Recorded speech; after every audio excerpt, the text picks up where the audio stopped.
بسم الله الرحمن الرحيم والصلاة والسلام على رسول الله سيدنا محمد وعلى آله وصحبه وسلم تسليما كثيرا. Welcome dear brothers and sisters to our episode Women in the Holy Expedition. Last time we stopped with the point we were talking about Hajj and most of the points that women would like to know more about Hajj and the questions that she would like to be sure of. And we were talking to Dr. Magda on the last episode about the wisdom of Hajj and regarding related to different points through the pilgrimage. We covered last time talking about the wisdom of Hajj of the gathering itself, and also she talked about the wisdom of the gathering of the pilgrimage in one place.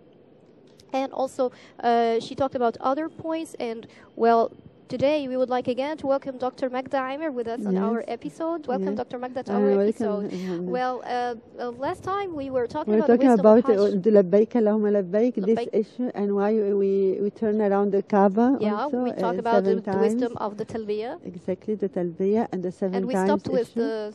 with the number 7. Yeah, number 7. The issue of number 7. And then I'd rather shed the light about the black stone. The black stone. The black stone is Imam Ali, one of the companion of the Prophet ﷺ. He said that it's a stone from paradise. And recently when they analyzed like some of the black stones, they found that the constituents of the stone is completely different from the normal stone. Subhanallah. Subhanallah. It was white stone, as they repeated, and became black from the sins of people. And it has a special ability to record the name of the person, subhanallah, every pilgrim. Like it will be witnessed for us on the Day of Judgment. About even if you raise your hand, just... my name will be recorded. Your name is recorded. Exactly. Subhanallah. Apart from this, I just want to say what is the Kaaba itself. The Kaaba is, of course, the house of Allah subhanahu wa ta'ala. And above the Kaaba, we have Al-Bayt al-Ma'mur. Yeah. Al-Bayt al-Ma'mur, this is the house extending parallel to the Kaaba. Yeah. And every second, every minute, there are numerous number of, subhanallah, we can uncountless number of angels visiting the Bayt al-Ma'mur. No birds can fly above the Kaaba. Cross it? Subhanallah, they noticed this. Subhanallah. And besides, we have the water, Zamzam water. This is also a very spiritual water, let's say, that have healing properties. And ta'amun tu'am, even you feel full. It's not only for drinking, just to quench your thirst. Not only you feel like as if you've eaten a lot and you feel full, just by drinking. And the sunnah is to drink Zamzam until you feel full your ribs, all your ribs. You offer, of course, you invocate Allah and ask Him ilman nafi'an wa qalban khashi'an, whatever you wish. Yeah, subhanallah. So it's part of the sunnah, and we'll explain when we're going to be, during the Hajj, it's part of the rituals to drink Zamzam water. So to finalize the whole thing, I just want to say Al-Hajj is busy or ينشغل بالمنعم وليس بالنعمة. So like a pilgrim, the whole year round, he's preoccupied by the bounties of Allah, but by his wealth, whatever, his kids. But during the Hajj finished, he prepared himself as if it was the day of resurrection soon, and as if this whatever garments the men especially are wearing is like a shroud, you know. And this is the last minute for him, asking forgiveness.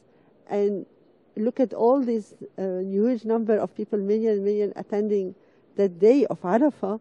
It's as if it was the day of resurrection. So we wish, inshallah, that Allah will, inshallah, answer our dua, our invocation, and will be really turning our face to Allah that day, and we'll elaborate later on what are the rituals of the Day of Hajj. Talking about the wisdom of Hajj was really important, but I think also something which is equally important to talk about, especially on that pilgrimage journey is the pillars of Islam. And in order to understand the pillars, I think we Lots need of people to terminology, understand the terminology in order when we go through the pillars, they would be able to know very well the rule of every single step through their way, so that they won't miss anything and invalidate their journey. There are lots of really terminology to be understood properly, and they have to study, let's say, how to perform Hajj and avoid mistakes. Because for every mistake we're going to learn now, you have to pay sometimes, and so of course, and it's not Hajj al-Mabrur with lots of sins, lots of mistakes. Yeah. It's not the perfect Hajj, the proper done Hajj. So let's start by the terminology. Okay. What is Rukn? Rukn is a pillar. Pillar. So we have 4 Rukn.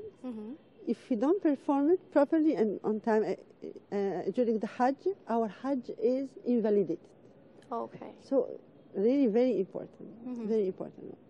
So the first Rukn, of course, in the beginning, we have the intention of, inshallah, performing Hajj. Yeah. We will go over choosing which type of Hajj later on.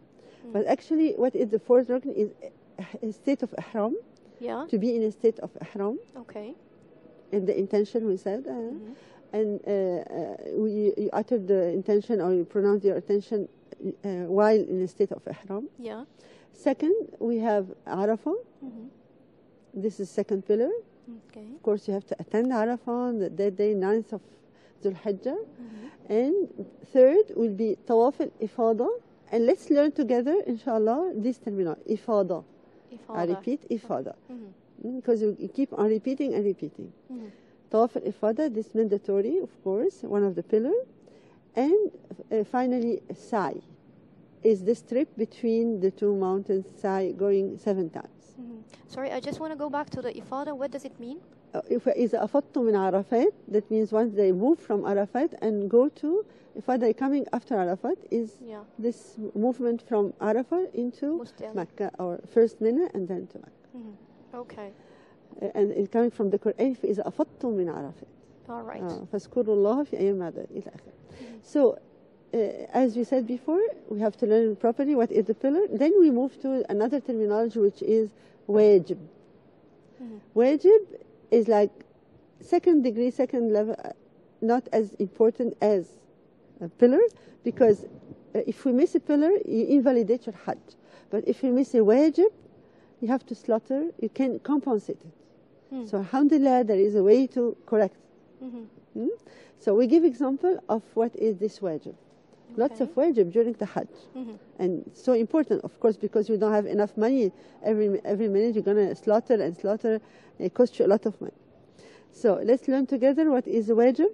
An example of wajib is once you pass through to get ready to assume the ihram, you have to stop at the station, station and miqat.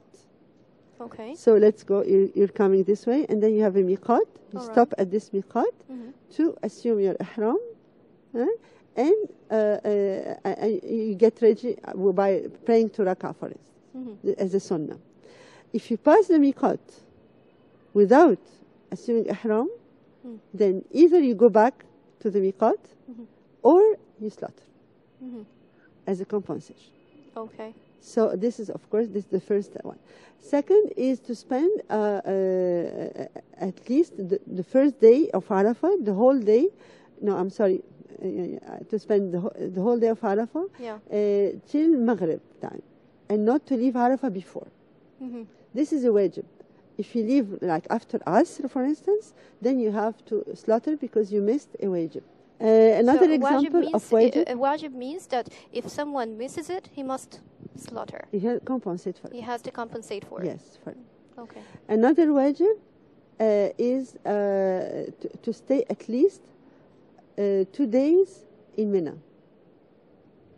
You cannot stay 1 day in Mina, or not to go at all in Mina. In this case, you have to slaughter for every day a sheep. Like first day of Mina, second day of Mina, you missed, then 2 sheep for every day. But the third day is sunnah. So you don't have to do anything. It's you have the choice to do it or not. Okay. Mm. Another wajib is tawaf al-wida', is the farewell turning off around the Kaaba, circumvolution around the Kaaba. This also, if you miss it during Hajj, not during Umrah, you have to slaughter again. So, of course, we learn together, inshallah, how to be keen about not to miss, inshallah, a wajib. Then we have another terminology, is the sunnah, and this is easy. That means you're rewarded if you perform it, and no blame on you if you don't perform. Up to you. So an example is spending the third day of in Mina. This is the 13th of Dhul Hijjah. Yeah. And the Tarwiyah on the 8th of Dhul Hijjah is to go to Mina that day before Arafah. This is a sunnah? This is up to your choice. It's not mandatory. Yes. That's it. Other terminology will keep on saying, like Tawaf al-Ifada, Tawaf al-Wida', Tawaf al-Qudum, Al-Tamattu', what is Hajj al-Tamattu', Hajj al-Qiran, Hajj al-Ifrad. We will just elaborate it later on. I think also we will go through these terminology again when we are talking in details about every single pillar. Yes, about pillar. every step. Just when they hear about it, it won't be the first time, at least. All right, interesting. All right, well, now we talked about the terminology. We need now to go through what are the main pillars of Islam. Okay, and then we need to... main pillars of Islam, everybody, of course, knows, is Shahada. Is it the same for men and women? I mean, the pillars of Hajj? Yes, of course. But it's not, I mean, you have to be available to go to Hajj. One of the, like we'll explain, like a woman has to go to the mahram, a man no, of course. So with the consent of her husband in certain cases, we'll elaborate it. So first we have, of course, to say Ashhadu an la ilaha illallah anna Muhammadan Rasulullah. So then we have to perform prayer and zakah.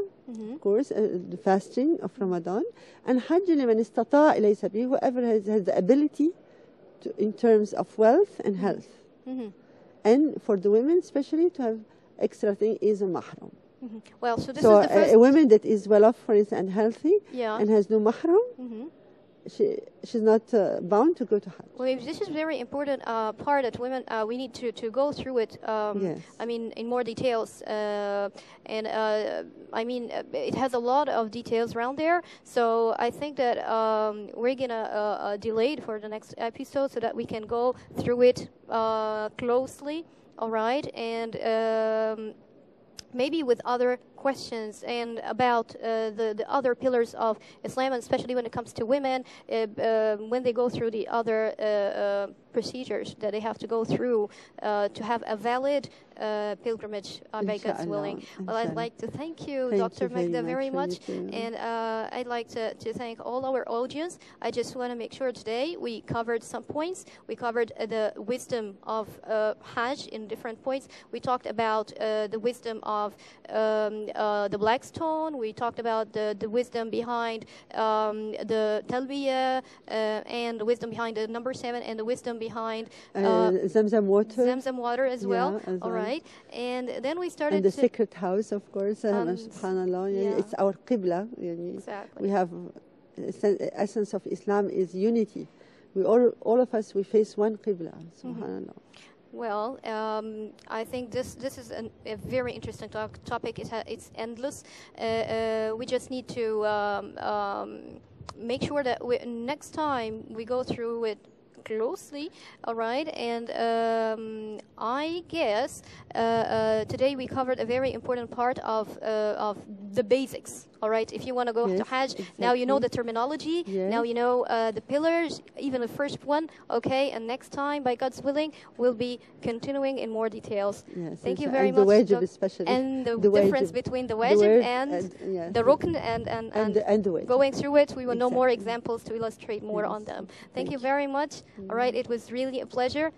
Every time you add a lot to our episode, Dr. Magda. Thank you very much, and thank you for your audience. Thank you, and see you next time.